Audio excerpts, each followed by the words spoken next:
Тұрған жеріміз Жамбыл облысы Тұрасқұлов ауданы Ақбұлақ ауылдық округі Нұрлан шаруа қожалығының иелігіндегі 150 гектар алқапта тұрмыз. Мынау артымызда тұрған Казаква брендінің жаңбырлап суғару құрылғысы 2025 жылы басталған.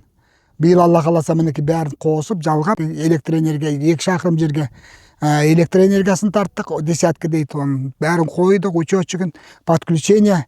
Енді жігіттерге мынаны қосады, айландырып, суын беріп, бәрін неғылыз, бізді кішкене үйретіп, көрсетіп, как болса қалай істейтін бәрін. Мына енді данөмеден жердің бәрін обработкасын жасадық, былтыр айдалған, былтыр демалды, биыл тағы неғылып айдадық. Мінекей мына шөбесбет пласкаре жүргізіп өлтірдік.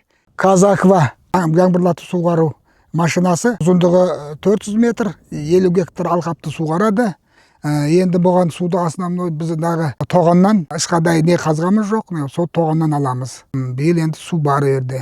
Бұл енді жаңбырлатып суғарудың бір несі өнімділігі, мысалы, бұл енді суды экономдайды.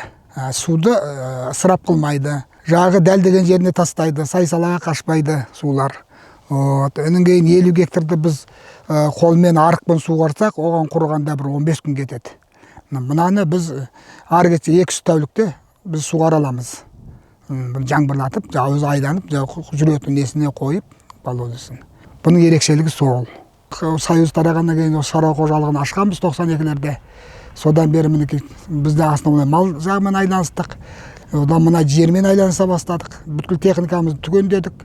Қазір қылшаның техникасы почти бәрі түгел. Сейлкамыз бар, батварезіміз бар, культиваторымыз бар, опрыскивателіміз бар, тракторларымыз бар.